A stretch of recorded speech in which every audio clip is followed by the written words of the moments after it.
Hello, everyone. My name is Sabine Minsky, and welcome to the Empowered Empath Entrepreneur, teaching you how to infuse your business with feminine energy. And today I have the pleasure of being joined by Amanda Elo'esh. Amanda is the author of Unlock Your Success Code, and she is a spiritual success mentor helping heart-centered professional women turn their shadow into their number one ally. Thank you so much for joining us today. Thank you, Sabine. It's really a pleasure to be with you today. And as we were chatting just before, you were telling me about how you've just come back from the Amazon. Can you tell us a little bit about that trip and what brought you there? Wow. Wow, that's going to be a hard one to thumbnail. It's, working with ayahuasca in the native land where she grows wild with an indigenous tribe is a dream come true and quite an honor. I was invited to work with this Shipibo tribe 4 years ago, and they adopted me pretty instantly and initiated me into their tradition. And a combination of their invitation and working with the ayahuasca under their sacred altar, they initiated me as a master Shipibo shaman. And the gifts of that medicine have been profound my whole journey with her, but over the past several years as an ayahuasquera, as a curandera with that medicine, has just been kind of mind-blowing. The mysteries, the meaning of life, quite literally, and the origins of shamanic healing and sound and have all been kind of downloaded to me, and those codes are unfolding and opening up on a regular basis and flowing through and blessing my life. So it was a great honor, and also surprisingly full of a lot of ease and gentleness. And so you work a lot on tapping into our unconscious or subconscious, and Yeah. from what I hear, working with plant medicine is a big part of that. It's a pathway to it. And you refer to ayahuasca as a she. Is plant medicine a very feminine area? Well, everybody has different opinions. I think ayahuasca, as far as all of the traditions I'm aware of, is considered very feminine. And I work locally in the Bay Area of California with Plant as a minister for Medicine Path Native American Church with Huachuma, also known as San Pedrito. And that's been called Los Abuelos, which means the grandfathers. But I also find it to be very gentle as well. And other people have said, well, there really is no gender. I've had elders and wisdom keepers say that they don't have a gender. It's just a way of offering respect. And some people say that that medicine feels very feminine. So, these beings, these allies are very sacred and holy. And we, as humans, we put them into anthropomorphized forms that help us to make sense and to engage with them in a way that's respectful. And ultimately, as long as we're offering them respect, I don't think they care what gender we project onto them. So you accompany professional women. What brought you to that path and to be a mentor to these heart-centered women? Well, being a channel for the sacred feminine my whole life brought me into being initiated as a priestess in the sacred feminine tradition with sacred feminine archetypes. And as I was stepping into that work, outside of just doing it as a hobby or, a away from my full-time job kind of experience, I started to connect with spiritually focused networking groups that were for women. And it was the sisterhood that helped me to get past my own fears and judgments about business and starting a business. And so I was taken in by incredible women who supported me. And it really built a deep affection for the feminine in human form and wanting to give back in that way. And I'm open to helping men. It's, and I do quite often. It's just that, especially nowadays, we have to pick a niche. And, if I'm going to pick a group that I want to help, it's the feminine, because we've kind of been having to do things the hard way and the back end way. And so I'm all about championing the feminine to bring balance back to the world. Mm-hmm. So from what I hear, the feminine has been, from the root inception of your business, it's been a presence and it's been a guiding thread. Were there moments when you tried other pathways that were a little bit harsher, or or maybe even just some bits of your business, if we break it down into pieces, where you were like, no, I need this to be more like straightforward, masculine? We do understand that we're talking about energies, we're talking about the essence of. Mm-hmm. I didn't ever really consciously grapple with my path as an entrepreneur. I think what I struggled with was, in the beginning, not knowing anything about business, making a bunch of mistakes, trying to do the cheapest or free thing. I kind of unwittingly stepped into a masculine way, which was constantly in action and not giving myself permission to be in the feminine and activate the feminine way of manifestation. It took me a little while to realize, like, oh, right. Would you actually share your definition of what this feminine way is? Oh yeah, well, we could go on and on and on, but just some of the pieces in particular, how it relates to building a business. The feminine is magnetic, so we attract our wealth, we attract our ideal clients. There needs to be an energy of receptivity. There needs to be rest time. There needs to be a sense of nourishing yourself. And so if we're always working, I was in the beginning working probably like sometimes 18-hour days. It was crazy, just from beginning to end of the day on my business, and being overworked and not, pleasure is also a really powerful, sacred feminine experience. And when I'm renewed, when I'm rested, when I've done my personal practice, whether it be yoga or meditation or whatever it is that nourishes my physical body, and I'm feeling really filled up, people want some of that. Like, most of the people that come to talk to me about working with me, I always get curious, what drew you? And a lot of the time, a significant amount of the time, like, well, I want what you have. You have a beautiful life, you seem happy, you seem healthy, and I want that. And so people aren't, one of my esteemed teachers from Medicine Path, George Gravel, says, nobody wants medicine from an unhappy shaman. So, that feminine way is really serving from the saucer, really serving the self so that we're healthy and abundant and have something to offer that creates a forward movement of that abundance and flow. Mm-hmm. And in the women that you accompany, professional women, are some of them entrepreneurs also, I imagine?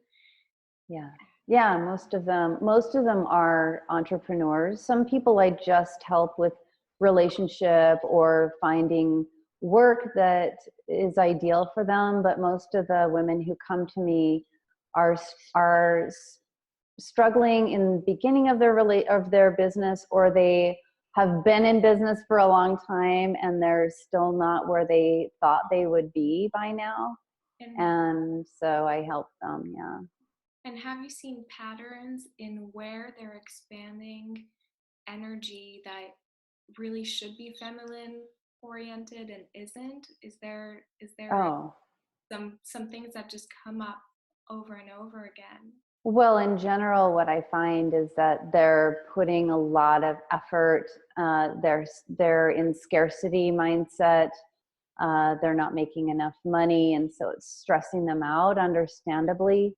And they don't know how to break the pattern, and so they're putting in way too long hours, and they're putting their energy all over the place. And it really depends. Most of the time, it's putting their energy into all the different free things that they've seen around that give them little bits and pieces, and they don't really fit together. And so, which is what I did in the beginning. I did the exact same thing, just like all the free things I could possibly find. And I was so passionate about offering my gifts and living my purpose that I was really motivated. And so I was just putting everything I had in all these different directions. And after long enough, days, weeks, months, years, it's, without, if it's not a system that's cohesive and connected and feeding into each other, then it starts to burn you out. And so in general, I just, depending on what they thought was the thing they were supposed to do, spending way too much time in general, working way too hard without a solid system and without clarity on some of the most important things that make a business successful. Mm-hmm. Yeah, unfortunately, we're very good at throwing out lines left and right and behind. Do you have some tips to help our viewers start bringing their energy back and going back into the center? Yeah, well, I think it's really, some people that I really respect create a schedule that's connected with the moon, and really honoring the new moon as a time of restfulness and visioning and seeding, which I do. I find that I'm impacted by all the planets in a very powerful way. And so I'm more intuitive about and can tell more when it's time for me to vision, when it's time for me to rest, when it's time for me to be active and social and creating personal connections, when it's time to create structure, but to be aware of the ebb and flow of your own personal energy and to honor it when your body is tired and you're feeling paper thin with your attention span and distracted. That is not a time to create a newsletter or an invitation for people, to really, really the biggest one I could share is to give yourself a Sabbath, whether it's one day a week or an hour every day. But to make sure that you're giving yourself a time of renewal, and and I don't mean binging on Netflix,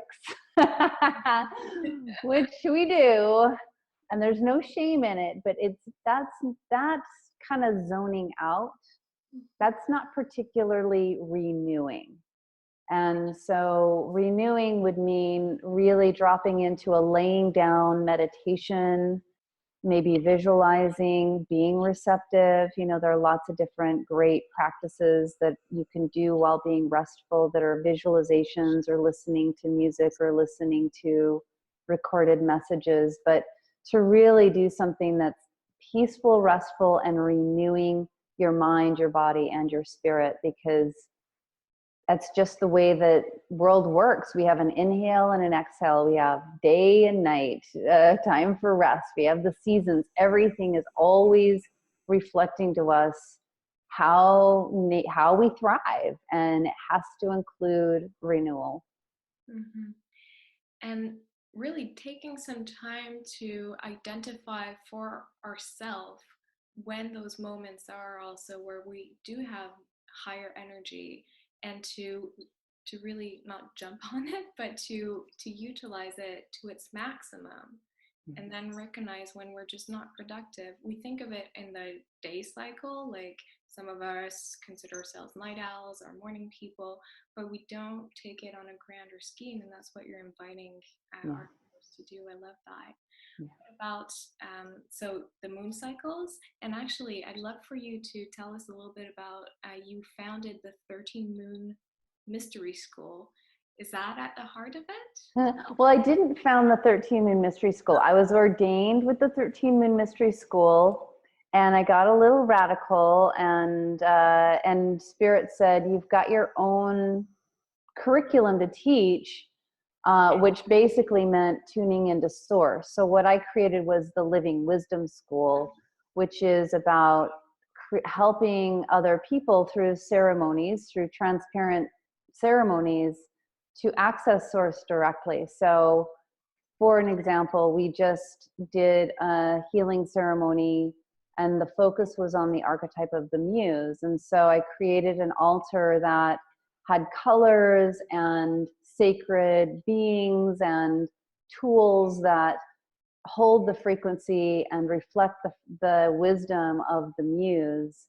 And I don't really have an agenda for the ceremonies.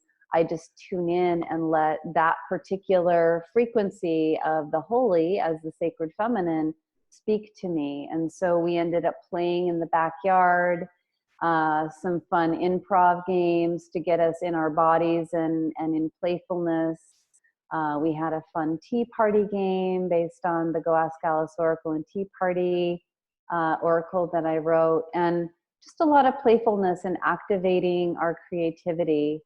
And for me, that's what Spirit asked me to do with the archetypal work, is to create containers and ceremonies where people can access that source of wisdom directly and learn how to do it on a regular basis, so that they don't need an intermediary. Right now there's so much craziness on all sides of the fence that's propaganda, and there's this old-fashioned way in our whole judicial system and our governmental system, unfortunately, is set up to create balance through pulling and exaggerating in opposite directions, hoping that there will be this balance in the center, which is exhausting. And right now there's just so much exaggeration, to put it lightly, that if we don't know how to access source truth within ourselves, we are in trouble. And so much. yeah, so the ceremonies that I've been doing, I've been really surprised and grateful, because I've attended a lot of different ceremonies held by beautiful people who I respect, and continue to go to those ceremonies. And all of those ceremonies that I attend, they include the healer doing a lot of healing work on the person to help them heal. And there's something about the ceremonies that I offer at the end when I'm like, okay, everybody, this is the healing round. If you need any particular support, now's the time to ask for it. And every single time, people are just sharing the profound healing that they already received on their own in the ceremony, which that's my goal, is to really help people feel empowered in how to access their own healing, their own truth.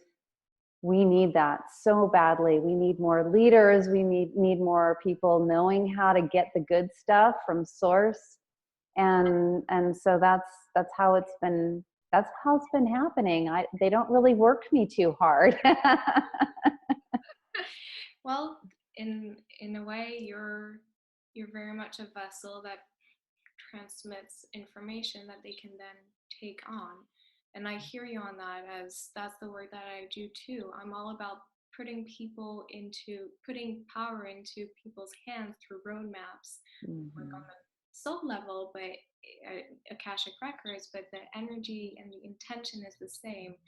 Learn to know yourself so that you can then take decisions that bring you forward in your alignment. So, Absolutely. and in terms of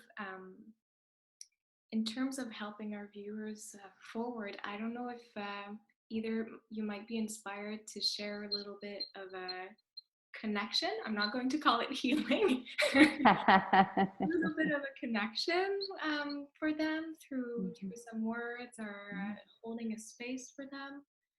Yeah, what I think would be really helpful. So to just explain it really quickly and then take us through a quick practice. Yeah. So there's through working with plant medicine, through deep meditation, and just the downloads from source, I was led to a system that I call Subconscious Success Repatterning. And it's a really powerful system for accessing the subconscious. And I ended up using it in my master's in counseling psychology, expressive arts therapy program. Had 1,600 combined clinical hours supervision of that work with people in hospital, people in support groups, and all different kinds of diagnoses. And the results were really powerful. Both of my supervisors recommended that I teach, and I was going to be traveling the world, and they said, you should be talking about this. So that's kind of what it inspired, and it catalyzed me being an international speaker and teacher, and helped me to really get that this is valuable. And it's not just my own personal opinion that it's awesome. Like it's really good stuff. So I thought we can't do like a really deep, long one, but we'll do a really quick one, and just know that if you were to drop in and do this on a deeper level, it would take longer and you can get more out of it. So I'm going to invite us to just drop in. You can close your eyes. It helps to go inward if those eyes are closed. If you don't want to close your eyes, just keep your gaze soft and focused on one particular object that is stable. And to feel yourself connected with the earth, send a grounding cord in to keep you grounded here. Breathe up the spine and open up the conscious self, and let's send branches that are our spirit, the seeker part of our consciousness, our imagination, up and connecting with that higher source of wisdom, whatever that is for you. Could also be the Akashic records, ascended masters. And starting to ask the mind to be open and curious so that it can let go of any preconceived ideas and stories and beliefs that we have kept ourselves stuck inside of. And we're going to ask, as that mind is open and curious, we're going to ask Source to send us a compassion ally. This could be a human that we know or know of. It could be an avatar, an archetype. It could simply be a presence that we can sense, or a color that shows up in our vision with our eyes closed. But this compassion ally has the ability to help us to see the darkest parts of ourselves with loving kindness, acceptance, and compassion.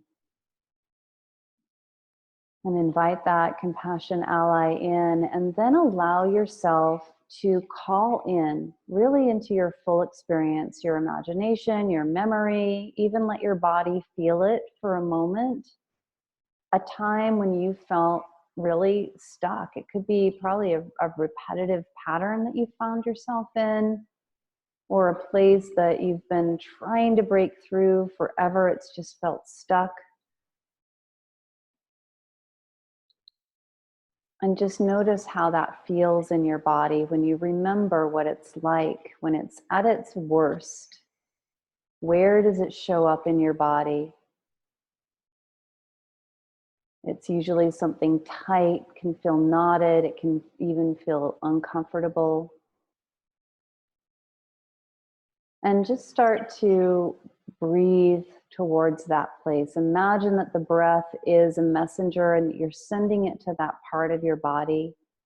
And that the breath is sending a message of loving kindness. It's sending the presence of that compassion ally to that part of your body and giving it permission to be seen and witnessed by the curious mind that is not going to make any judgments, but simply be present, open, and available as a sacred witness. And the breath is going to continue to send a signal of permission, allowance, love, acceptance, kindness.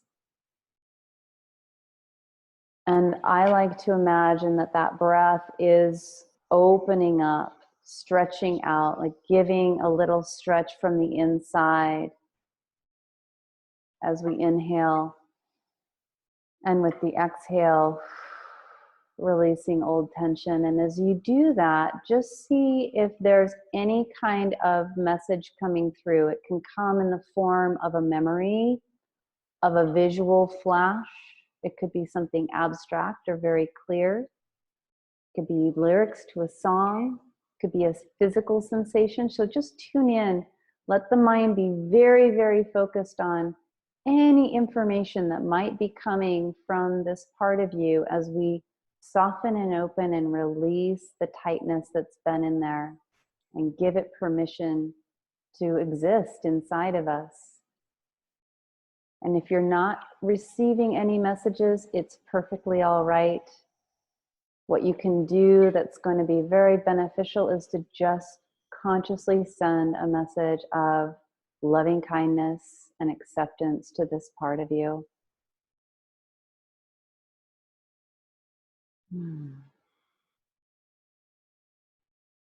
And then take a moment to thank this part of yourself for receiving the love.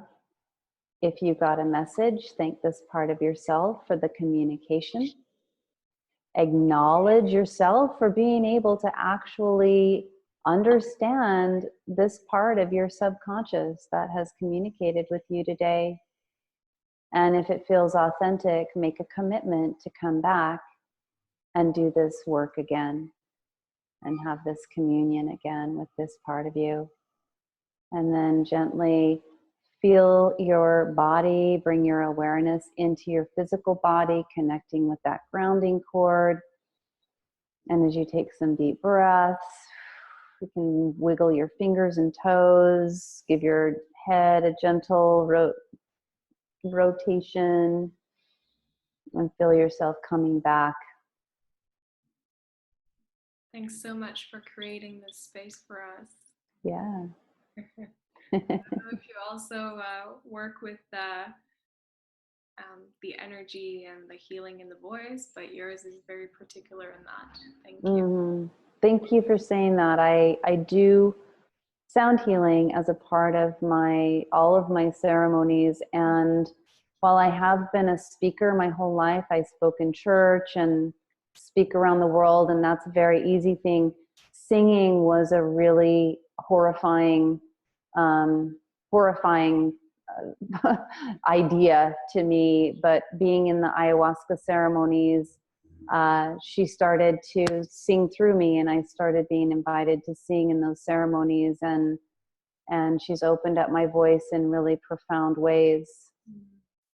Well, thank you for sharing it with us. Mm-hmm. And to help and guide or inspire our viewers further, you have a gift that you want to offer them. Can you tell us about it, please? Yeah, well, I wrote a pretty quick ebook called Unlock Your Success Code, and it's the steps of subconscious success repatterning and the story of how that practice came into my life. And there's also an MP3, a guided journey. It's a little bit longer, and it's a recording, so you can hit pause and take as long as you want on each of those steps.